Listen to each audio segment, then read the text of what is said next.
Thank you everyone for joining us today. We're so excited to be with you. I thought we could just start out with just sharing a little bit about who we are. Hello again, my name is Laura McAndrew. I use she, her pronouns. And I am here today in kind of my last professional task as a health educator at UHS, which is our student clinic here on campus. I've been there for almost 9 years in our Wolverine Wellness department, doing a lot of sexual health work, health equity. I also have led our assessment and evaluation. I really love that work. And so I'm coming to this from a public health and health promotion lens, as well as social justice education. Those are kind of my training backgrounds.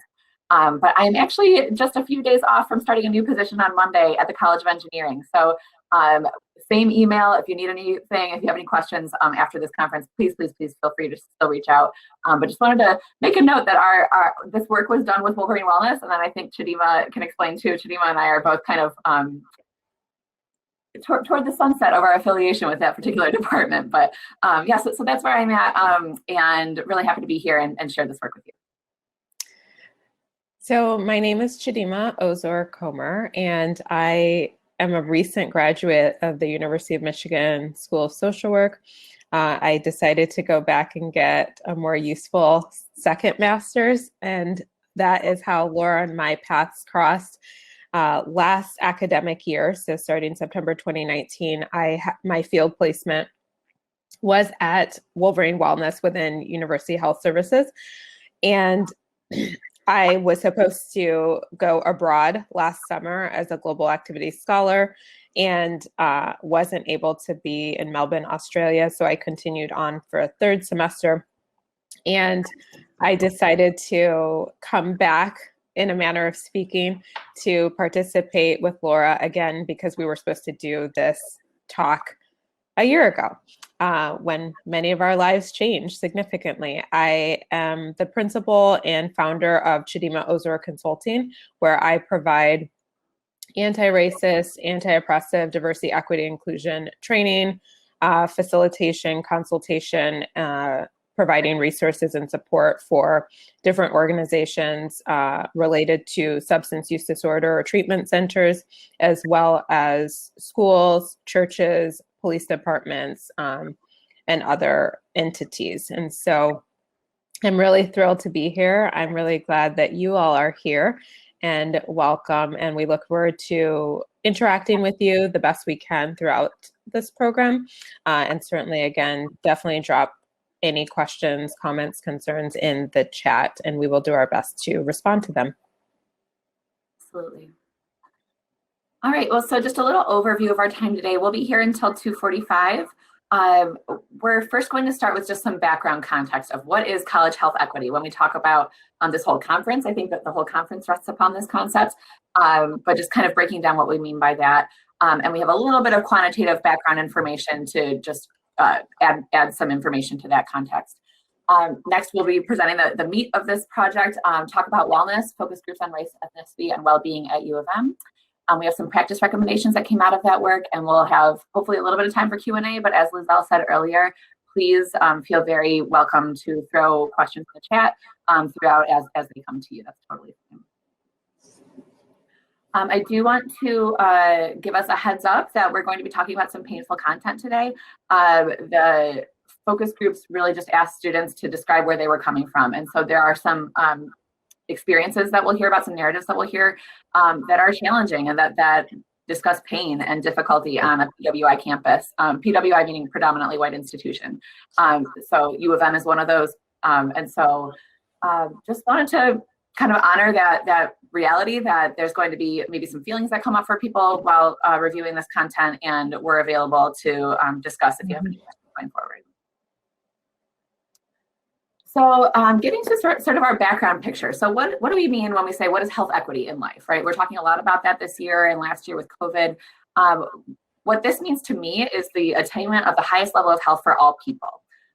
So we know that people don't experience health equally, both in terms of their lives around health, how they understand health and what they want to do to take care of their own health and how they understand that, but also in terms of health outcomes. There's great differences within any population, usually about who can access what resources and how that affects people's health outcomes down the road. And so it's really important to understand that when we're talking about differences between groups in health experiences or outcomes, most health inequities that we're going to be describing are due to unequal structural determinants, or the things that happen around you to shape your health and well-being. So when we say, for example, that you'll see in our quantitative background data that women, for example, or LGBTQ students are more likely to experience this cluster of negative mental health outcomes. It doesn't mean that there's anything inherently pathological about being a woman, or about being LGBTQ, or in the focus group project about being a student of color. Rather, it's suggesting that the experience of having that identity in our cultural context, in our particular historic moment, in our particular geography, is associated with some structural determinants that are going to be shaping a health experience, right? So I just want to be really clear about that, we don't mean it all to say, oh, look how difficult the health of this group or that group is, there must be something wrong with them. That's not it at all. It's quite the opposite, rather to say, how is the environment supporting or not supporting students relative to their identities? There is a documentary, it's a really oldie but goodie, but it's got to be over 20 years old at this point. But if you want some really foundational concepts in what's health equity all about, kind of the oldie but goodie, unnatural causes is inequality making us sick, is online. If for the U of M community, it's at the library for free. It's hours and hours, but you can also watch it in chunks online. So Robert Wood Johnson Foundation gives us 4 steps to achieving health equity. First, we want to understand important health disparities, and then we want to work on the systems around people. So not just, again, can I educate you to like eat a vegetable or take a walk or things like that, but really, like, when things happen by the thousands or by the millions, I no longer, as a public health person, find that to be coincidental, right? So we start to say, what are the big levers that are shaping people's experience? We then want to evaluate and monitor those efforts, and then reassess the strategies in terms of how we're going. How is this going for us? I do see a question. I'm going to scoot forward just a little bit, but we're going to come back to it before we leave this section. So college health, so that's the discipline of health equity. It's a whole discipline with public health and academic work and all kinds of social work, all kinds of fields that are working on the concept of cultural health equity or societal health equity. There's also this field called college health, which I didn't know it was a field until I was working in it. I just thought I was coming to do a public health job, and then lo and behold, there's this whole college health field there. So what college health refers to is kind of the intersection of healthcare for students, health promotion for students, and those structural policy things on campuses that can be health promoting or not. So I want to really drive home that for where we are right now and understanding what is happening for college students, if we wanted to improve college health, what would we be working on? We should be working on mental health in terms of the prevalence and in terms of the acuity for what is most showing up for most college students.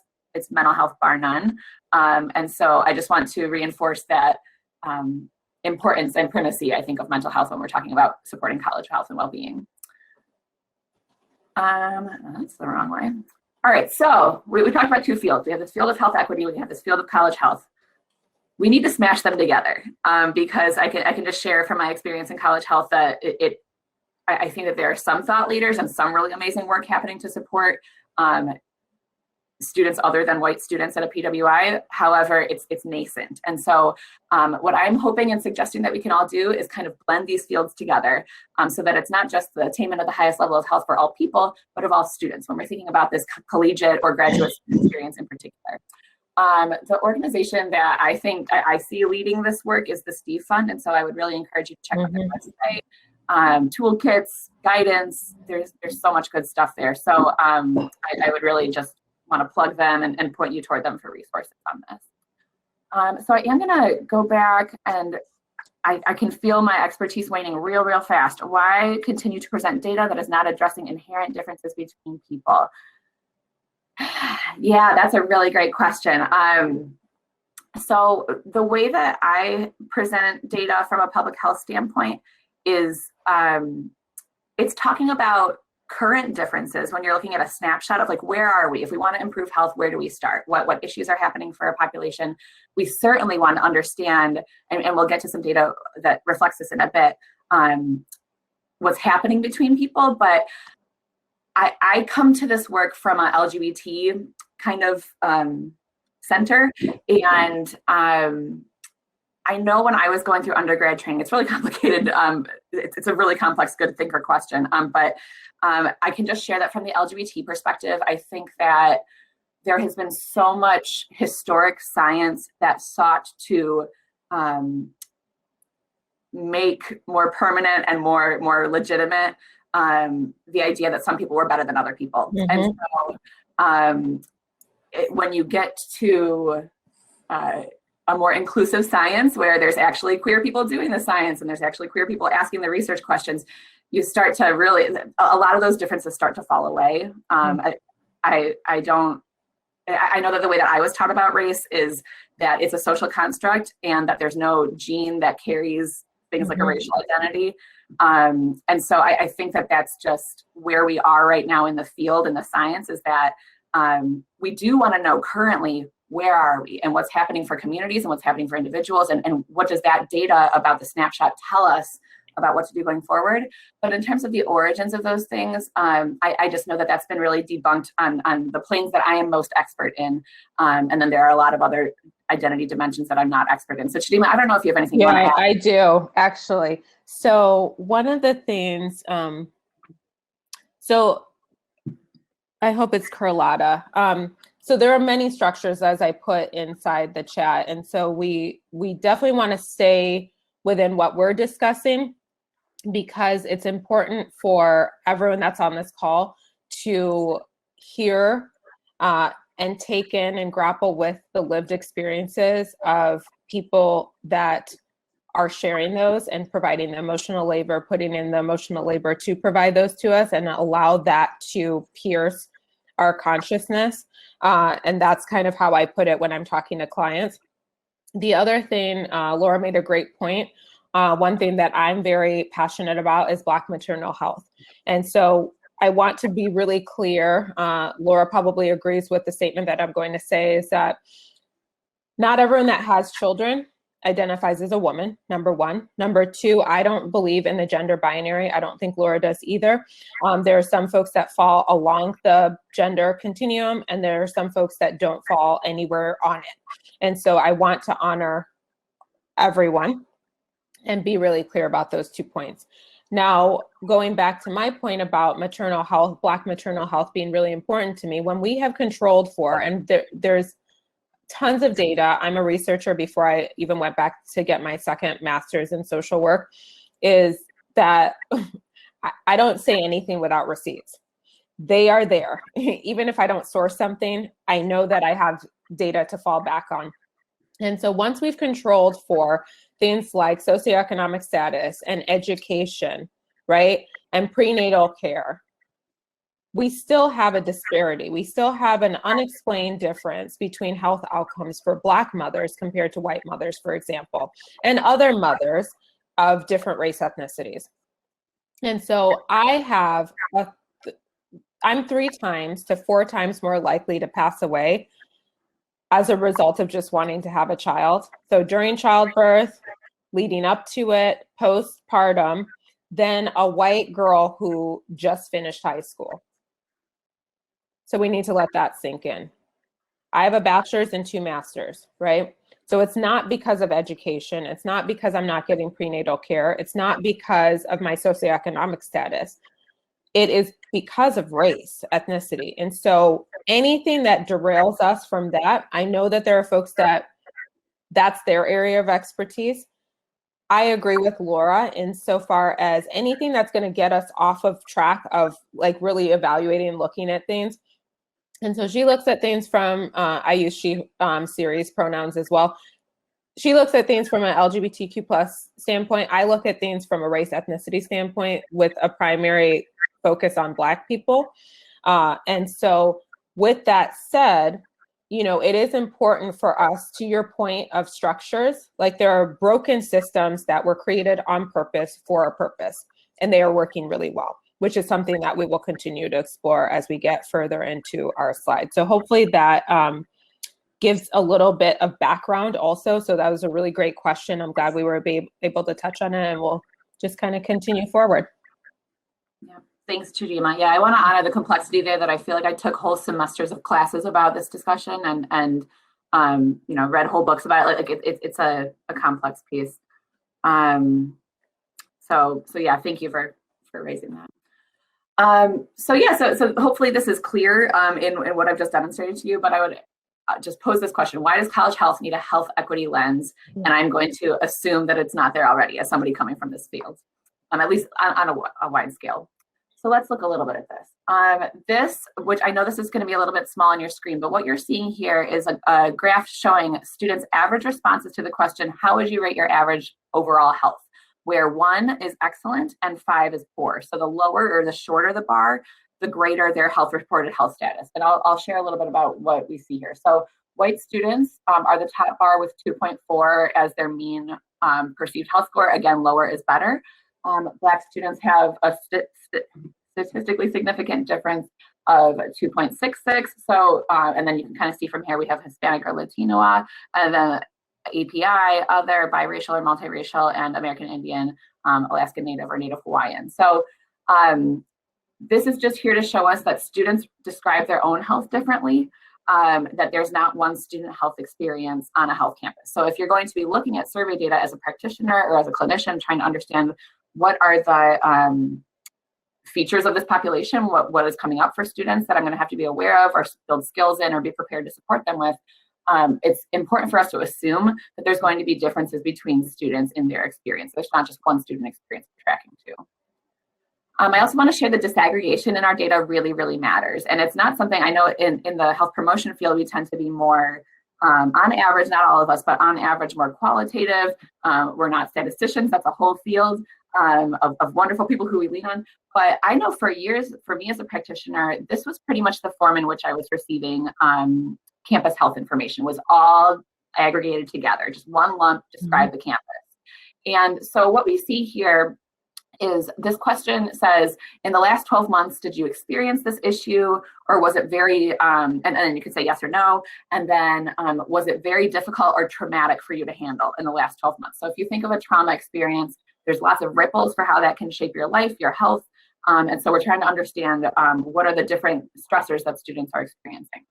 So if you look at the whole campus, this is U of M in 2018. If you look at everyone together, you might see, 47% of students said academics was traumatic, 30% said a career-related issue was traumatic. Only 1 in 10 said, a death of a family member or friend. So maybe that's not our highest priority for programming. About a quarter said both intimate relationships and other social relationships were a trauma, right? So if I'm a practitioner and I have a limited budget and I have limited time hours for where I can program and what I can focus on, I'm going to be looking at information like this to try to say what are the most key health issues that this campus is experiencing. But what you can see here is that there's a big difference between if you look at it all together versus if you start to break out by this table is showing us by race and ethnicity, you start to see some real intergroup differences between a campus health experience. So while in aggregate, we might look at the question like death of a family member or friend. Okay, only 10% of only quote unquote 10% of students experienced this. But when you break it out, you actually see that over a quarter of Black students were reporting that was traumatic for them in the last year. So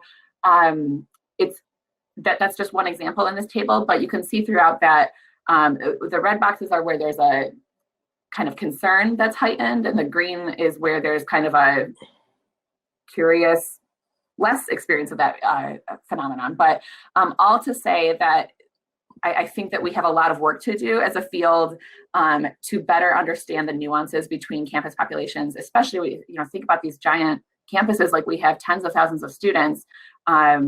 It's just not going to be one size fits all for how we approach what students might be experiencing, what to expect when they're walking into a counseling room, those kinds of things. So this is just my plug to say disaggregation matters, and to the extent that you can get some detail on your population that you're working with, I think that it helps us tailor our work better.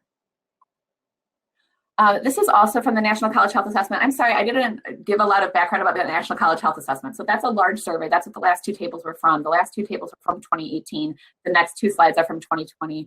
The National College Health Assessment is a very large survey, very large. Those of you who do it know how long the survey is, about all different kinds of health topics. And at U of M, we've done it about every 2 years, but they do it nationally twice a year at all different sizes of campuses. So what this table is showing here is the relationship between group membership at the top. So you see women, any race but white, LGBTQ, trans, whether you're in a relationship, are you a veteran, are you an international student, are you engaged in Greek life? So group membership along the top and outcomes along the side. So we have some positive outcomes like psychological well-being and resilience, and we have some negative outcomes, distress, loneliness, etc. So where you see a burgundy bar or a dark bar is a negative relationship, meaning that being a member of this group, when we control for all of the factors, indicated that you were more likely to experience the bad things and you were less likely to experience the good things. Conversely, where you see a green or blue bar, a lighter bar, that is where we see a positive or protective relationship. So being in this group meant I was less likely to experience the bad and I was more likely to experience the good. So the central thesis here is that we see this cluster, right, around being a woman, an undergraduate, being any race but white as an undergraduate, and being LGBTQ as an undergraduate, and having some adverse psychological outcomes. And so that's it for undergraduate students. And then this is the table for graduate students. A lot of similarity, a little bit more concern around graduate international students. And this is just one study. I don't mean to imply that this is the end all be all of what's happening on campus. You could look at a Healthy Mind session and see even different data, but it's just the point that different students have really, really different health experiences. And yeah, so a note about trans students. In this survey, we just see challenging relationships for graduate students, but not undergraduate relationships. Trans is the center column there. I would grain of salt that really well. So think about in a probably 2,000 person sample, the people who identified as trans, the respondents who identified as trans, which is maybe like, I don't know, 2% or so. It could have just been those specific individuals had a great health status, or it's just not a big enough study of that particular subpopulation, because you could look at the same year of Healthy Minds data and see disparities for trans and non-binary students. I happen to know that. I have seen that. So I think of this information as additive. If we didn't know about a pattern, if we didn't know about a negative effect, here it is. But let's not take the absence of any challenges here. Like, I wouldn't look at this chart that says undergrad and okay, there aren't any relationships around being an international student. I wouldn't take that to mean, oh, international students are really thriving and flourishing and we don't need to pay attention to them at all. Not at all. But just to say, what can this fill in for us in our understanding that maybe we don't have? So yeah, look to Healthy Minds for if you want some more detailed trans and non-binary data. They have good data. So just a note that the NCHA was supported by UHS, and this is analyzed for us by Student Life Research. So now let's shift a little bit to the meat of the session, talking about the focus groups. So this was a project that was funded by a DEI innovation grant. You can imagine my frustration after years of practice, seeing that on that disaggregation matters slide, seeing just the first one. I was like, I can't do anything with this. I don't know where to go from here. The campus is too big. This doesn't tell us where to start or what to do. So this project was a community-based project to facilitate 19 focus groups with 89 students of color, non-white, and multiracial students on the U of M campus. We used an approach called community-based participatory research, which means that the people who are benefiting or are the subject or what you're talking about in the research are the ones doing it and designing it and benefiting from it. So while I was there to provide coordination and staff support, this was largely a student staff-led project by student staff of color. And so we did this as part of their Wolverine Wellness work study.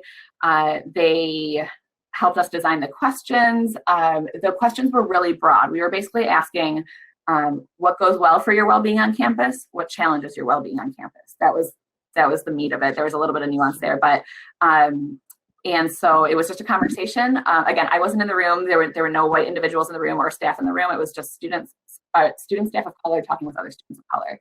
Trying to think what else is important to share. We recruited through email, but that was not as good as the students just using their group text chains. They had these really large group texts that I was not privy to as an undergraduate. And so they were just sharing. Oh, yay, Healthy Minds conversation. Thank you. Yes, amazing. I'm so glad to see that. Thank you. Sarah. So yeah, I want to just note about recruitment and getting the project started that we had some difficulties and we had to make some changes. So the first difficulty was that nobody wanted to sign up. We had said, UHS wants to hear from you, and you can get 15 dining dollars or blue bucks, kind of our campus money, if you participate. And no one was signing up. And I was like, this grant is already funded. We have to do this project. So like, what do we do? And so we put our heads together with the student staff team. We changed the flyer. So instead of saying UHS wants to hear from you, so it was like, it's about what my organization wants. This organization, we don't even know if you like it that much, but we want something from you to help shape health equity on campus. And then we also changed the incentive from the dining dollars to just a $15 Visa gift card. So you can use it wherever you want, a little bit more flexibility than the, kind of campus money. And so that so the incentive, the message on the flyer, and the modality of, instead of saying we're going to email through our staff friends who work at the Multicultural Center who do this or that, the students really did it in a more grassroots way of texting one another on their threads. And yeah, it went much better. So I'm happy to report. So here's some participation information. So like I said, 89 students total met criteria. And that's just being self-reported as a student of color, non-white, or a multiracial student. So you can see the sample here was mostly Black students. And that I think is great for the purpose of this study. We sometimes see qualitative studies that have 12 participants or 18 participants overall. So the fact that we were able to have this many students come and share with us, we were really grateful for that. You can also see on the side some information about gender and graduate and undergraduate. So when we look at kind of the relative spread of these participants, I just want to again reinforce that because it's a qualitative study, we really just want to talk to people until we start to hear the same things over and over again, or we reach that saturation point. But I feel really great about this, and I don't feel at all any concern like, oh, we only talked to 6 graduate students. I think we got some really good graduate input from just 6 students. And so that's the difference, I think, between qual and quantitative studies. All right, so this is a little bit of an so this is the participants. Any questions about the participants, please let me know. Feel free to throw those in the chat. And so let's advance, and I will not close out of the presentation this time. Okay, so this image is just showing an overview of what they shared overall. So we used a grounded theory approach. If you have any questions about coding or analysis, let me know, but just know that the students helped with it. We had wonderful colleagues from School of Public Health train them on how to do that, and they really enjoyed, they did the transcription, they did the analysis. It was a really wonderful project. So all that to say, here's an overview of what participants shared. The most salient and frequent challenge to well-being that students cited was racism that they experienced while on campus. So we see that racism really directly affected their student experience. It also directly affected their health. And then we know that how things are going in their student experience, what are your classroom or campus experiences, interact with your health outcomes, right? So if things are going well at school, you might have better health. If things are challenging to your health, you might have a harder time at school, right? So that's how that relationship works. But in addition to racism as its own influence on student well-being, it also interacted with these things that we see in the blue box in the middle. So things like social class, stigma related to mental health or help seeking, academic culture that doesn't allow for a lot of time and is just really competitive. And I use competitive not in a positive way. I use that in a challenging sense. Racism also interacted with the quality of services that students were able to access or not. And it also interacted with the assets or supports that were supportive to their well-being. So this is just a map, but we're going to get into the narratives of what they had shared with us. And I'll hand it over to Chidima. Awesome, thank you. So one of the beauties of focus groups, I love focus groups because it provides really rich data, generally speaking, in terms of qualitative data. I'm a qualitative researcher, so that's my favorite. And you really get to hear different perspectives, certainly ones from marginalized people. And so there were some key assets as well as challenges to well-being that students highlighted. In terms of assets, there was an appreciation for on-campus well-being resources. So University of Michigan is a very well-resourced institution. And so there are different avenues for which a student can ask for help, reach out to help. And we do a decent job of making sure that students are aware of where they can get support and have folks that can come alongside them. Another thing that students mentioned was department mentors. And so we'll get into a little bit of why that's important shortly. Finally, social support from friends and family. So students remaining connected. And obviously, just to kind of remind us of a time when we didn't think about a global pandemic all of the time, this was pre-COVID-19. In terms of challenges that were present and continue to be present, unfortunately, racism on a PWI campus. So again, the reminder is PWI is predominantly white institution. So students were experiencing it directly as well as indirectly. One of the things that is major, and I really want us to really think about this, is the representativeness of service providers and how relatable health resources are, as well as the academic culture that Laura touched on. So the classroom instructor experiences, so interactions with instructors, quality of resources, the academic culture in terms of how competitive it is, and just kind of one of the things that I talked about often at Wolverine Wellness, we talked about often during my field placement, was kind of this notion of students saying things like, well, I can sleep when I'm dead, or I can sleep later, right? And just having to go, and not feeling like they have the ability to just rest or take a pause or breathe. Low-income students also experience different pressures than students from which come from a higher socioeconomic status. And then finally, again, stigma related to mental health and help seeking. So we're going to hear directly from students about some of these components. So a student said that department mentors was really pivotal and important for them. CSP Comprehensive Studies Program has been amazing for me. I believe that the CSP advisors really genuinely care about students.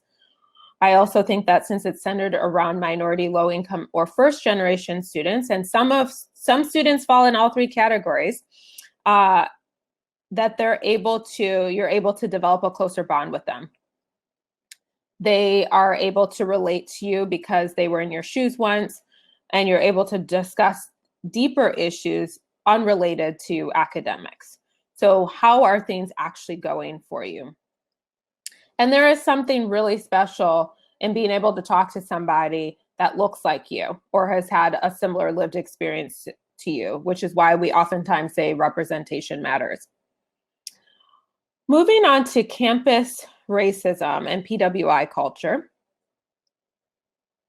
So one of the most frequent and salient challenges that was described was related to on-campus racism that students were experiencing. One thing that surprised me and brought me to my lowest point in college was a racial incident. It just made me feel really uncomfortable and really depressed and out of it for a while, because that was nothing that I had experienced back home. It made me feel like this isn't a school that appreciates me, my friends, my family, like they don't want me here. I can't feel accepted here. I felt really frustrated because no matter how hard I try, my friends try, we are still going to be categorized and labeled and put into boxes and taken down. So that was really hard for me to deal with for a while. So imagine experiencing this and also having a full load coursework. Perhaps you have an after-school job, or you have to work because perhaps you're low income, or you have an internship that's unpaid because you believe you're sowing into your future, right? It's an investment and you really can't afford that. So a lot of these problems compound or stack on top of one another. Similar to social identity, it's a layering effect. And so that's something that we really need to be aware of.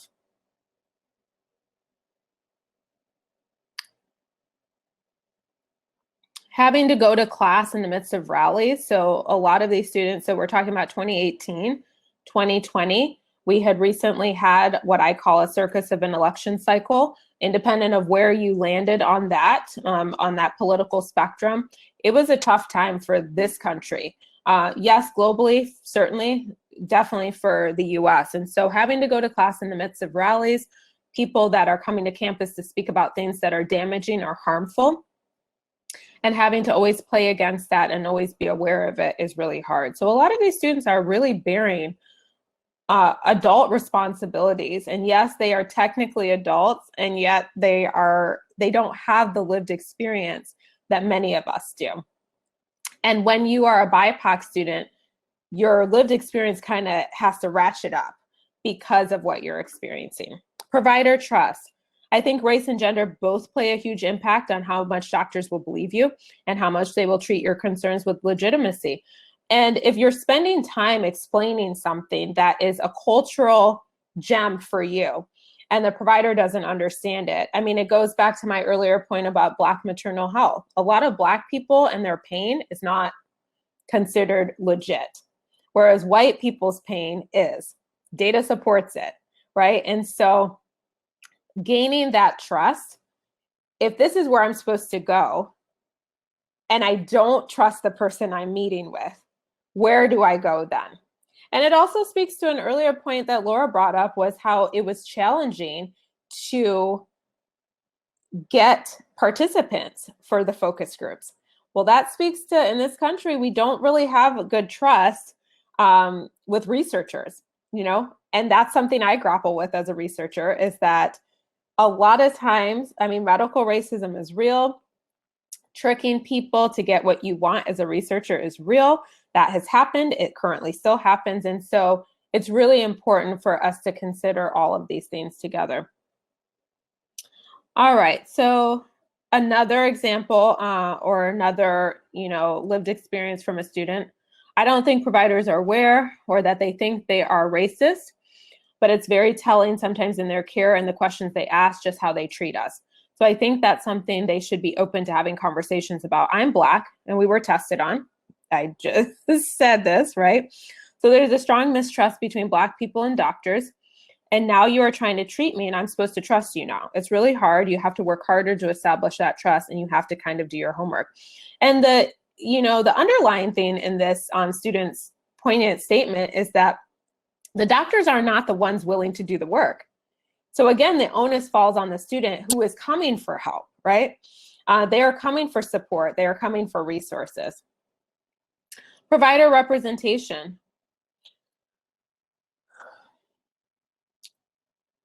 So race and ethnicity definitely influence who I feel I can trust and talk to, because life is not a vacuum, and everything that I experience for the rest of my life will be influenced by my social identities. Having to explain my existence is really taxing when I'm looking for support. It's not the time. So when they're looking for support, they need support, not to be an educator. Something that has helped my students when I've explained intersectionality, a term that was coined in the 80s by Kimberly Crenshaw, an amazing attorney, professor, educator, and just thought leader. I describe it as if I was going to paint a room in my home. If I use 10 layers of paint, would I be able to, and you can drop in the chat, would I be able to, with specificity, get to the second and third layer of paint? So if I was painting, right, 1 layer, 2 layers, all the way up to 10, could I get to layers 2 and 3? And the answer, I don't think anyone's playing my game, but that's okay. So Amy, thank you. No. And so as a Black woman, right, and that's generally how I lead, because that's how I present. And thankfully for me, it's how I identify as well. I cannot pull those two apart. So I call those actually one identity. I can't pull my Blackness away from my gender or my womanness. And so many students feel similarly. And so they are showing up as who they are with a multitude of social identities, and their providers are not representative, certainly not culturally humble as well. So Another one, it's difficult to work with a white clinician because you feel like you have to explain everything. Sometimes you have to explain why a certain thing is problematic or is a problem to you because in other cultures it's not.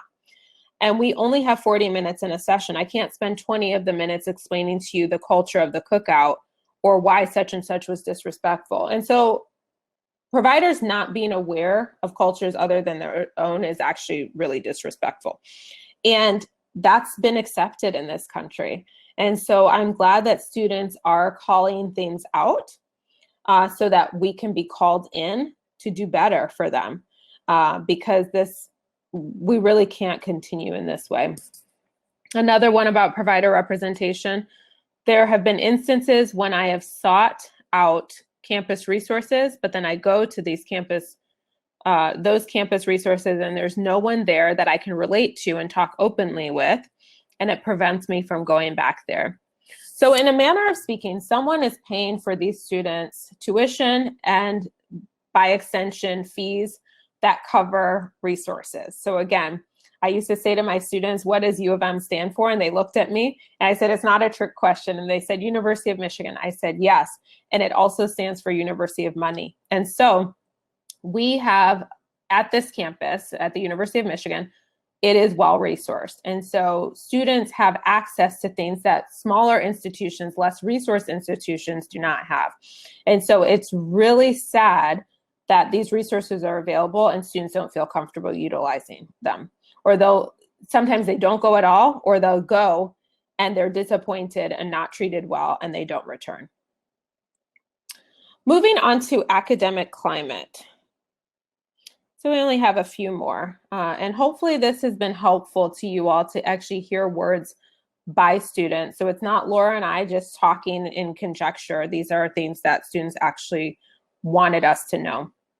As a graduate student, there are often moments when, as a minority, being one of the very few minorities in the classroom, that you have to be responsible for answering or teaching people why certain things that are being said are inappropriate. That in itself is sometimes discouraging when faculty don't do more, because when it just falls on us as students, especially students of color. And I've been here before. I was just a professional student. And I had an opportunity where I had to, and I'm not part of this research sample, I want to clarify, where I had to take it up to administration because it was emotional labor on my part and I'm paying to be there, right, as a student. Or someone was paying for me. So that is really important to know. Another comment related to academic climate. The professors don't seem to understand the need to sometimes not just be thinking about school, your next internship, or when are you gonna do this, or making this connection, or speaking with this person. It seems like there's no time to be a person. There's only time to be an academic, and I think they really forget that our life is not their one class. So that is something that's very common. I wouldn't say it's only happening at the University of Michigan, and it still doesn't mean that it's right. So it's definitely something for us to contemplate and see how we can do better so that we serve students more. I feel like there's a limit to how much can happen to you before the help kind of stops. And this is related to kind of services and perhaps not having that intentional relationship, that thoughtful relationship that's actually helpful, appropriate, and meaningful to a student, where they think that it's like pie. Once you get to the last piece and that's consumed, then it's over.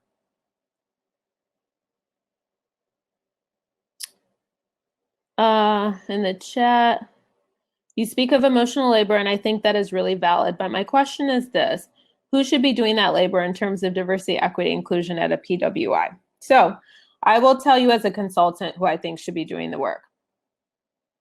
Marginalized students, marginalized people should be heard. Their perspectives should be considered, and we need to believe them. And then the people who are causing the marginalization and oppression, whether they intend to or not, because I don't really care about intent, I care about impact, they need to be doing their own work to dismantle and root out white supremacy and the like, because it has tendrils, and talk to people who are similar to them so that they are bearing that emotional labor. Professors are having students' backs when they're trying to explain why something is offensive if it happens in class. So thank you for that, Andrea. Sometimes they do, sometimes they don't. That's a fact. A lot of them are not equipped themselves or don't want to put themselves on the line. I mean, the thing is, everyone has a stake in this, right? And so I loved Van Jones came to U of M, and I don't remember when it was. And Laura, I don't know if you came with us to that event. Okay. So it was pre-COVID, and he said, usually the people that are harmed the worst and the first and worst. And that stuck in my mind. So when we're talking about environmental justice, which we're not today, but I'm using that as an example, usually BIPOC people, oftentimes they're low income, and low income white people are harmed first and worst. And so it does add to that labor, right? Trying to get yourself out of a situation that you actually didn't cause, but because of your circumstances, you're there. And so in the classroom, now when I'm an educator, I have students back. That said, not everyone does. And again, I've been there, and I've heard other students' experiences, and I believe the students that are telling us that they are bearing the harm. The harm is being done to them and no one has their back. So I believe people when they tell me things that have happened to them. I'll get to the chat in one moment. Want to finish this slide. So social class, because we haven't really talked about social class. I mean, we have talked a little bit about low-income students or coming from a low-income background.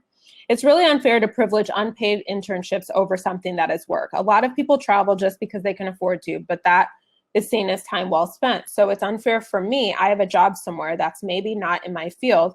It wasn't really important work. It was experience that maybe it wasn't relevant and it wasn't privileged work, and that's ranked less than someone who spent 3 months in Thailand. And it's not like everyone can afford to go to Thailand. So again, this is highlighting a student that has to work. So on top of a course load that's rigorous at an institution that's highly ranked, they also have to work for any number of reasons. And so because of that, they may not be able to access other opportunities that are, for example, an unpaid internship. That's a prestigious unpaid internship. And yet it doesn't mean that what they're doing is any less important, especially if they are contributing to their own survival. All right, yes, BIPOC students get in unnecessary institutional trouble when professors have no cultural humility, 100%.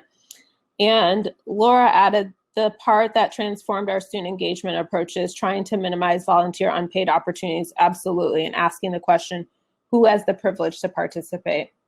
100%. So this was our this was our wellness team. We had a lot of so Laura was part of the team, and then we had some students that were part of the team as well. And what I appreciated, because I wasn't part of this project, I was part of other stuff during the year that I was at Wolverine Wellness, is that Wolverine Wellness was able to move outside of themselves so that they could just hear what students had to say, which is incredibly important, because sometimes institutions, we as part of institutions, right? So we oftentimes say the system is broken.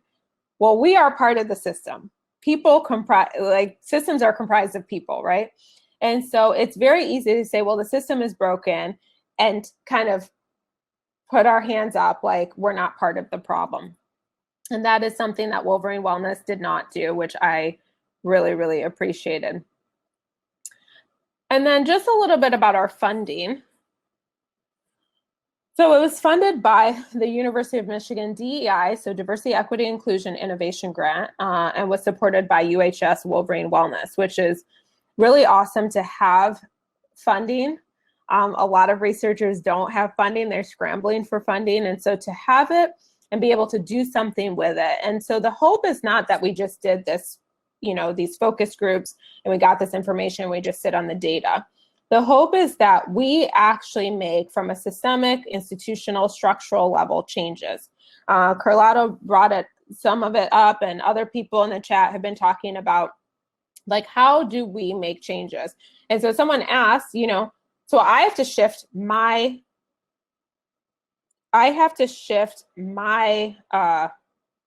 mind around certain things, right? Laura has had to as well. And then we get to talk to other people to get more insight so we can work together to do what needs to be done.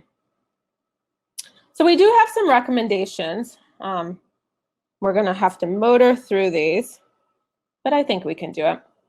So for student services, strengthening provider representativeness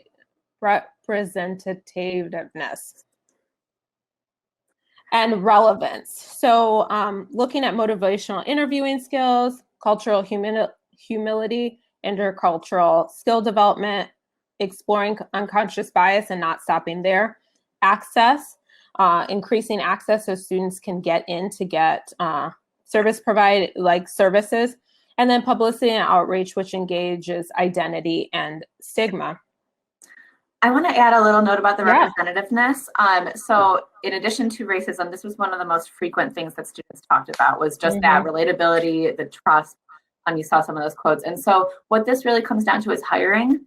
Thinking about your hiring strategy as an organization.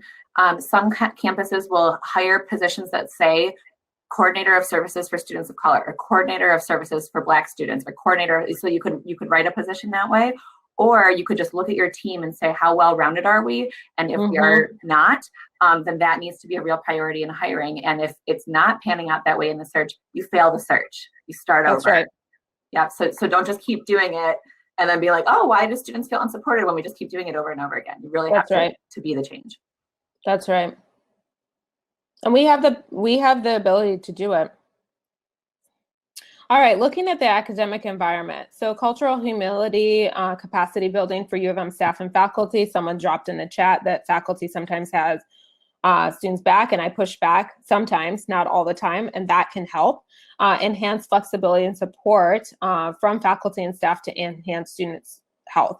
So it would also help for faculty and staff to remember that we have been there oftentimes, as our students have, and it's not a rite of passage to be so stressed out that you need to literally check out. We can do better, and we can facilitate that enhanced student health.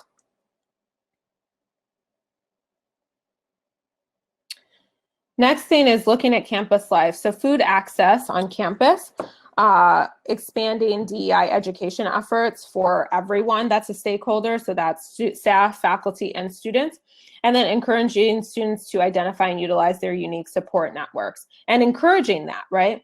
So that it's bolstered and so that we're coming alongside them in a meaningful, helpful, and appropriate way. A note about food access on campus. We recently saw an expansion of the Maize and Blue Cupboard operations, which has always been a great resource, and it's even better. Providing, that said, providing walkable for students that don't have vehicles or don't have access to transportation, grocery store options is still something that we can do better on. And then finally, looking at students, so identifying or helping them identify, or coming alongside them, I should say, identify and utilize their unique support network, keeping in touch with those that are far away, especially in these COVID times, seeking mentors in their department and field, helping students facilitate that, being able to discuss academic and non-academic things, shared identities is definitely something that is important, and considering which resources work best. So there's a lot that's available and not everything is going to work, taking what you can use and leaving the rest.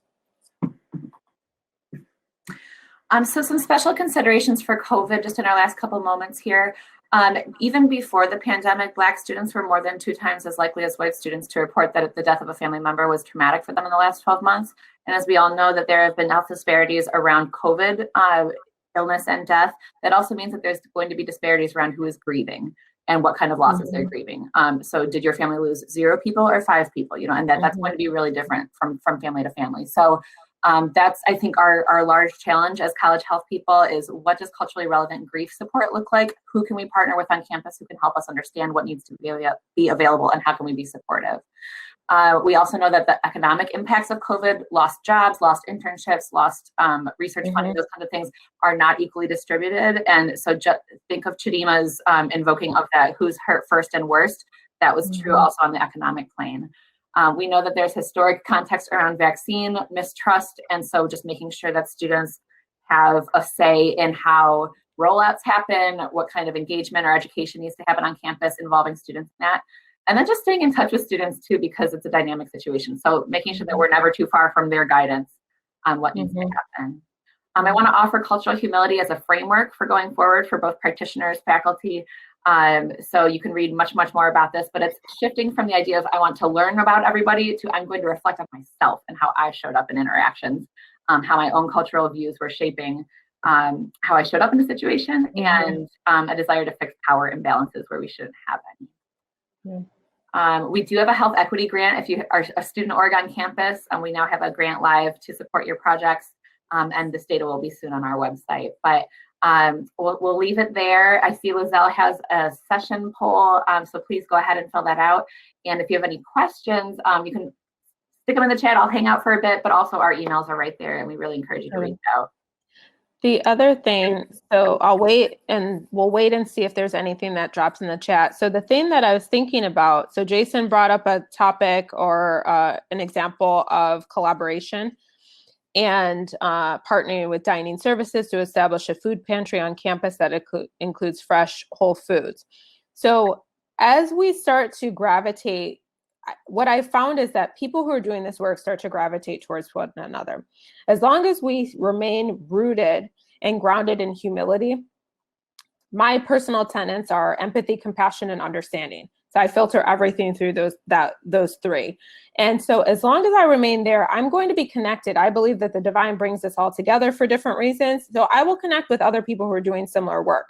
And so us talking to one another is a great start as well. So yes, coming to these formal academic settings, right, in terms of seminars and webinars, et cetera, is wonderful. And also having informal conversations with people who are doing similar things. Because if you go to another campus or online in this COVID environment, and you see that something's working at an institution that's across the country, why not see if we can make it work here? What is stopping us, right? And so this is how we start to think. I don't really love the kind of idea of like thinking outside of the box. And yet I understand why we started saying that, right? This is how we start to reimagine, redefine different aspects of the work that we do. Thank you everyone for participating today. I'm so grateful we had the opportunity to share this with you. It's really a labor of love, and the students worked really, really hard on it. And so I'm just really grateful that we had this forum, and we'll stick around for a little bit if you have any further questions. Someone asked if the slides will be available.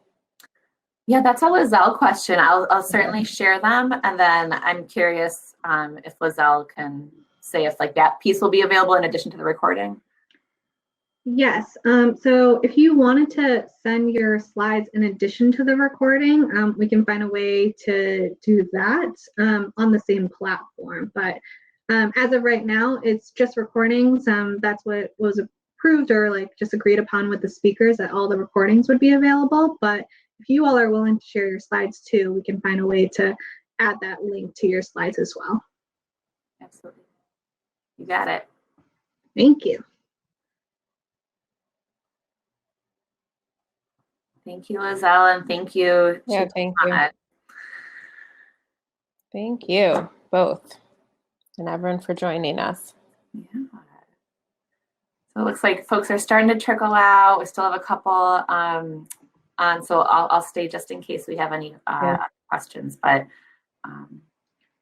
Yes, your next session is at 3 p.m. Feel free if you would like to join speed networking. There's like a networking icon on the left-hand side that you can do.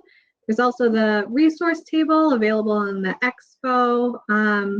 Then again, your next session is starting at 3 p.m. So feel free to, if you're in a place where it's finally feeling a little nice, maybe open up the window or step outside for a bit.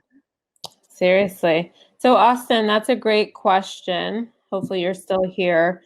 Nice, Shorn, it was so good to see you. I'm going to email you so we can do like a Zoom chat or something.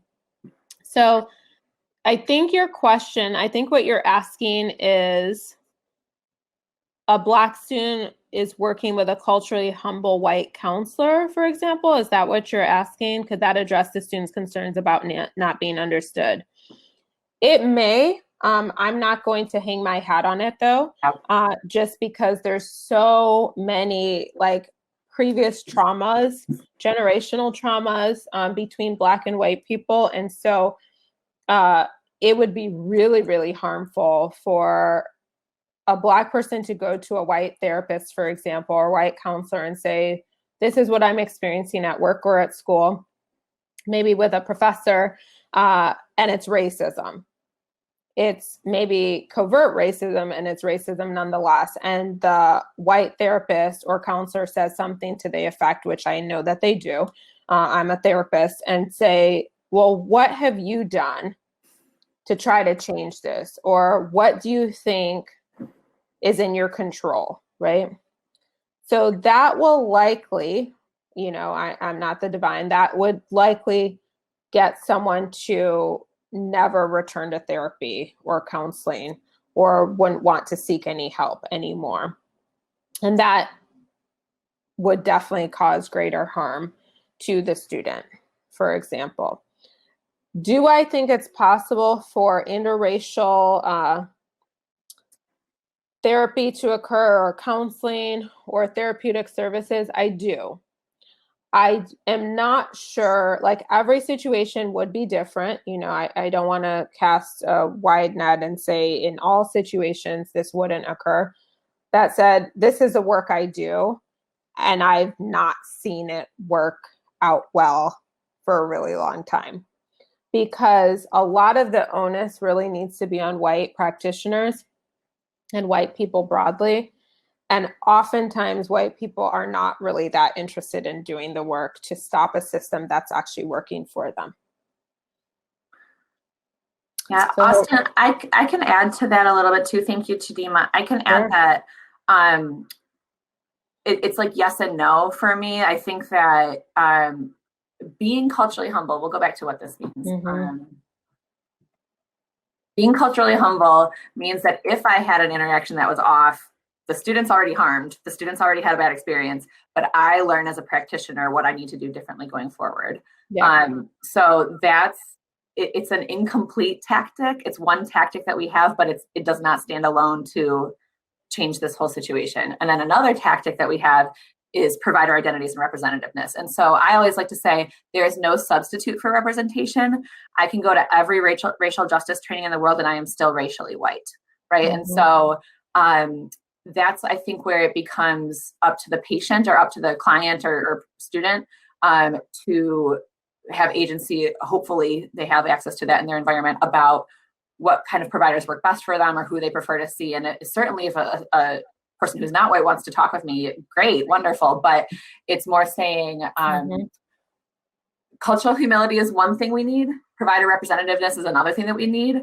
And then we probably need 10 other things that need to be layered together to make a more equitable mental health system. So it's one avenue, but I certainly don't, I agree with Chidima. We can't hang our hat on that as the solution per se. But you know, an example that I like to share sometimes of cultural humility with me is that like I've done a ton of HIV testing and I'm queer, and like I have assumed in both directions that a male student was gay when he wasn't and that a male student was straight when he wasn't. And so luckily I caught it and recovered, I think, without them noticing too much.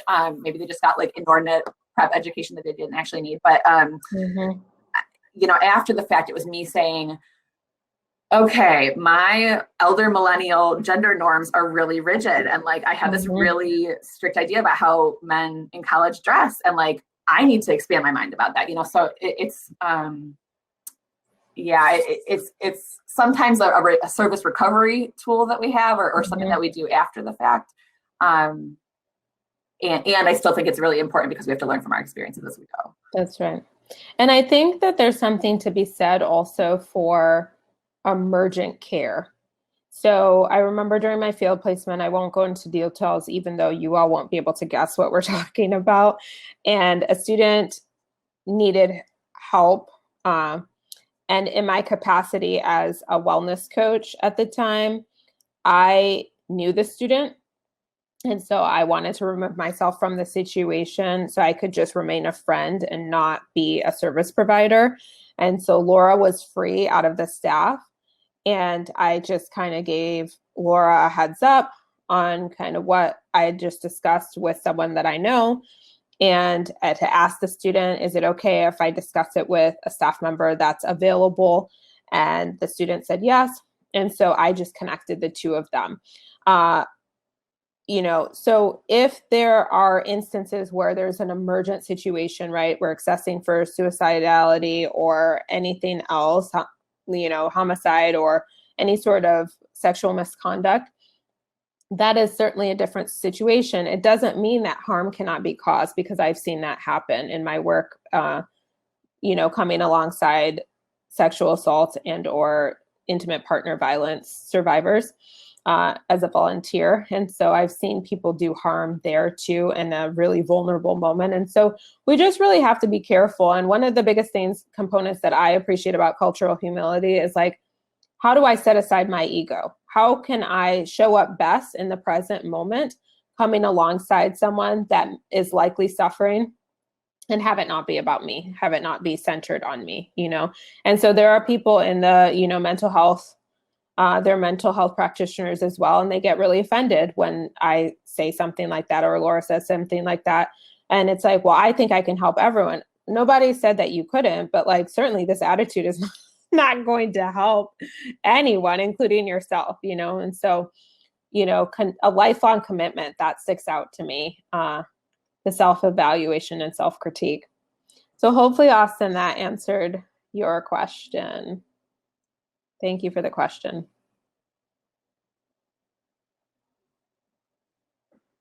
Thank you so much. Yeah, if any other questions, feel free to throw them in the chat. I know you have another session in 4 minutes or so. Yeah. We're just chilling.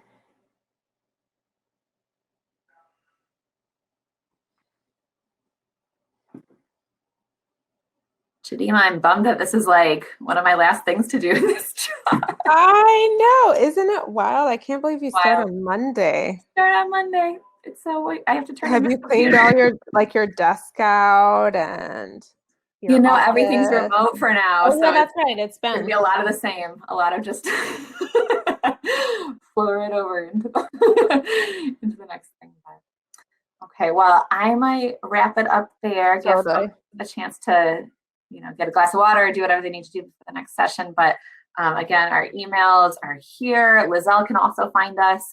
Yep. So just if there's anything either of us can answer questions about, we're here for it. Absolutely. And we appreciate you all. Thanks, everyone. Have a good rest of your series today. Take care. Bye. Bye.